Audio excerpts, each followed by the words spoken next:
वर्ग तथा वर्गमूल के बारे में पढ़े थे। आज हम लोग घन तथा घनमूल के बारे में पढ़ेंगे। अगर आपने वर्ग तथा वर्गमूल के बारे में वीडियो नहीं देखा है तो उसे जाकर हमारे जो चैनल है उसमें देख सकते हैं और तभी आपको घन तथा घनमूल के बारे में समझ में आएगा। तो आइए हम लोग जानते हैं कि घन तथा घनमूल क्या होते हैं। तो सबसे पहले हम लोग देखते हैं कि घन क्या होता है। हम लोग इससे पहले ठोस आकृति के बारे में पढ़े थे कि जो ठोस आकृति आपका इस तरह से था उसको हम लोग क्या बोलते थे, घन बोलते थे। क्या बोलते थे, घन। लेकिन यहाँ पर जो जैसे हम लोग 2 के पावर क्या लिखते हैं, 3 लिखते हैं, यानी इसका मतलब हुआ 2 को हम लोग क्या कर रहे हैं, 3 बार लिख रहे हैं। कितनी बार लिख रहे हैं, 3 बार लिख रहे हैं। इसी को हम लोग क्या बोलते हैं, घन बोलते हैं। हम लोग देखेंगे कि पूर्ण घन क्या होता है। तो पूर्ण घन क्या होता है, जैसे हम लोग 216 दे दिया, यह पूछेगा कि पूर्ण घन है कि नहीं है, पूर्ण घन है कि नहीं है। तो इसको हम लोग क्या करेंगे, इसका अभाज्य गुणनखंड करेंगे। क्या करेंगे, अभाज्य गुणनखंड।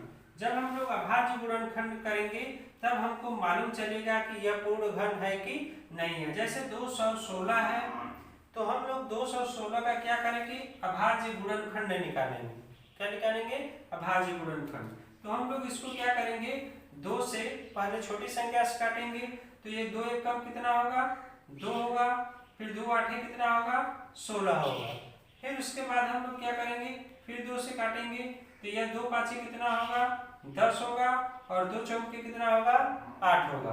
फिर इसको 2 से काटेंगे तो 2 दूनी के कितना होगा, 4 होगा। और 2 साते कितना होगा, 14 होगा। फिर इसको हम लोग किससे काटेंगे, 3 से।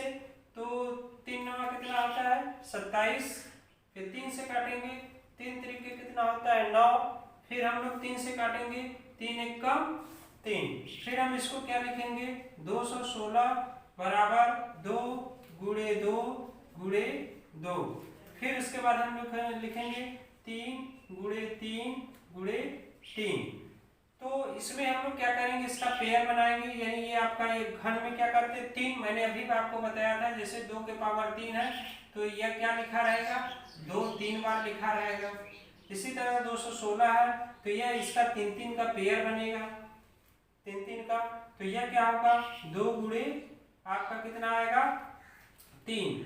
यानी 3 गुना के 6। यानी यह क्या हुआ, 6। आपका 216 का घन क्या है, 216 का घन क्या है, 6। यानी 6 का, तो इसका 216 का घन क्या होता है, 6 होता है। तो हम लोग समझ जाएंगे जब इसमें 3 का पेयर बराबर बराबर बन जाएगा तो वह संख्या क्या कहलाएगी, पूर्ण घन कहलाएगी। क्या कहलाएगी, पूर्ण घन कहलाएगी। आइए हम लोग आगे देखते हैं। इसी तरह हमसे पूछा जाए कि 100 पूर्ण घन है कि नहीं है। अगर आपसे पूछा जाए 100 पूर्ण घन है कि नहीं है तो हम लोग क्या करेंगे, 100 का अभाज्य गुणनखंड विधि से निकालेंगे। तो ये कितनी बार 2 से काटेंगे, तो 2 पाँचे 10, यह 0 हो जाएगा, 50 हो जाएगा। 2 से काटेंगे तो ये कितना आएगा, 25 आएगा। फिर 5 से इसको काटेंगे तो 5 पचे 25। फिर 5 से काटेंगे तो 5 एक का 5। तो यह आपका 100 का क्या आएगा, 2 गुणे 2 गुणे 5 गुणे 5। यानी यहाँ पर हम देखेंगे कोई भी 3 पेयर, यानी इसमें कोई 3 बार नहीं है तो पेयर बन पा रहा है, यानी तो यह आपका पूर्ण घन नहीं है। यानी हम लोग जब क्या हो 3 का पेयर बनेगा तो वह आपका क्या होगा, पूर्ण घन होगा, अन्यथा पूर्ण घन नहीं है। आगे आगे हम लोग देखते हैं कि अगर कोई संख्या दी जाए, अगर वह पूर्ण घन है कि नहीं है। अगर वह पूर्ण घन नहीं है तो उसमें किस संख्या का गुणा किया जाए कि वह पूर्ण घन बन जाएगा, उसके बारे में हम लोग क्या करते हैं, देखते हैं।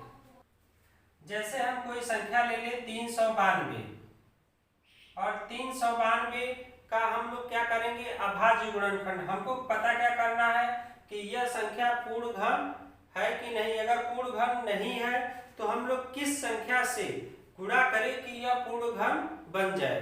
तो हम लोग क्या करेंगे, 392 का अभाज्य गुणनखंड विधि से निकालेंगे। तो हम लोग इसको क्या करेंगे, पहले 2 से काटेंगे। तो यह 2 एकम 2, फिर 2 नवा 18 और 2 छके 12। फिर इसको हम लोग क्या करेंगे, फिर 2 से काटेंगे तो ये आ जाएगा आपका 2 9 18, 2 8 16। फिर उसके बाद हम लोग 2 से काटेंगे तो यह आपका आएगा 2 चौके 8 और 2 9 18। फिर हम इसको किससे काटेंगे, 7 से। 7 सते 49, 7 एकम 7। तो यहाँ पर देखिए 392 को हम लिख सकते 2 गुणे 2, फिर उसके बाद 7 गुणे 7। यहाँ पर हम लोग देख रहे हैं कि यह आपका बन जा रहा है, लेकिन यहाँ पर नहीं बन रहा है। यहाँ पर कौन सी संख्या का गुणा करेंगे कि यह पूर्ण घन हो जाएगा, तो यहाँ पर अगर हम लोग 7 रख देंगे तो यह क्या हो जाएगा, पूर्ण घन हो जाएगा। यानी हम लोग 392 में अगर 7 का गुणा कर देंगे तो जो संख्या हमको प्राप्त होगी वह आपकी क्या होगी, पूर्ण घन होगी। क्या होगी, पूर्ण घन होगी। आइए अब इसके आगे हम लोग देखते हैं, जब कोई संख्या दी जाती है उस संख्या में अगर देखें कि वह पूर्ण घन नहीं है तो उसमें किस संख्या का भाग दे कि वह पूर्ण घन बन जाए। जैसे में यहाँ पर आपका 81 है, 81 कोई एक संख्या दी गई है, इस संख्या में किस संख्या का भाग देंगे कि यह पूर्ण घन बन जाएगा। हम लोग देखेंगे कि यह पूर्ण घन है कि नहीं। हम लोग जानते हैं कि यह पूर्ण घन नहीं है। अगर जब पूर्ण घन नहीं है तो हम किस संख्या का इसमें भाग देंगे कि यह पूर्ण घन क्या हो जाएगा, बन जाएगा। तो हम लोग क्या करते हैं, इसका अभाज्य गुणनखंड विधि से निकालेंगे। अभाज्य गुणनखंड विधि से निकालेंगे तो पहले हम लोग इसको 3 से काटेंगे। किससे काटेंगे, 3 से। तो यह आपका कितना होगा, 3 दूना के 6, उसके बाद बचेगा 21, 3 साते क्या होगा 21। उसके बाद 3 से काटेंगे, 3 9 27, 3 त्रिक के 9, 3 एकम 3।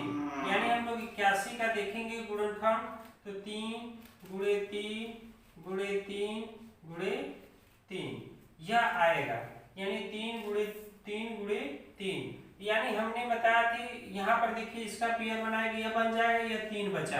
यानी हम लोग 81 में 3 का भाग दे दे तो आपका वह क्या होगा, पूर्ण घन होगा। 3 का भाग देंगे तो कितना आएगा, 27। 27 आपका क्या है, पूर्ण घन। 27 क्या है आपका, पूर्ण घन है।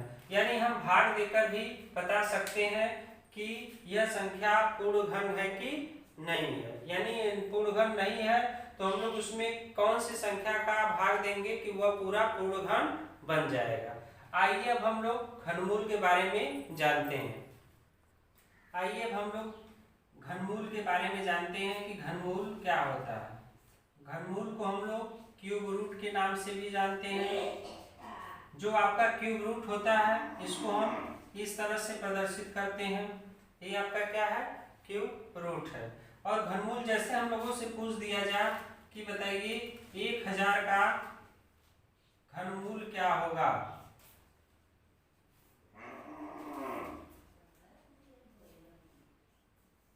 एक 1000 का घनमूल क्या होगा, तो हम लोग क्या करेंगे, 1000 का हम लोग क्या निकालेंगे, अभाज्य गुणनखंड करेंगे। अभाज्य गुणनखंड करेंगे तो यह आप किससे 2 से काटेंगे तो 2 5 10, ये कितना होगा 500। फिर इसको 2 से काटेंगे, 2 से काटेंगे तो यह आपका कितना आएगा 25।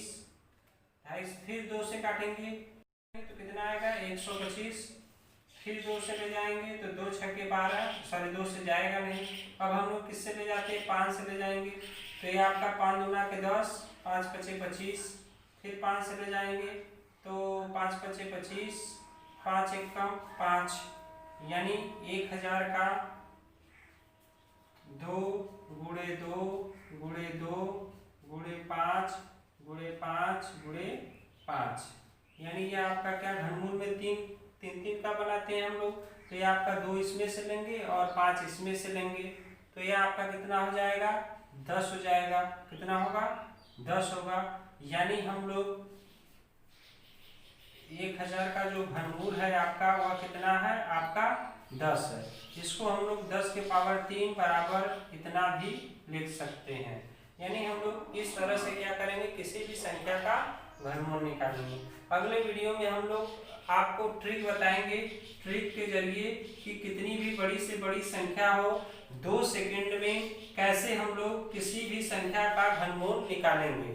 अगले वीडियो में हम लोग इस ट्रिक को देखेंगे और ट्रिक के जरिए घनमूल निकालना सीखेंगे। आज के लिए बस इतना ही, अगले वीडियो में हम लोग फिर मिलेंगे।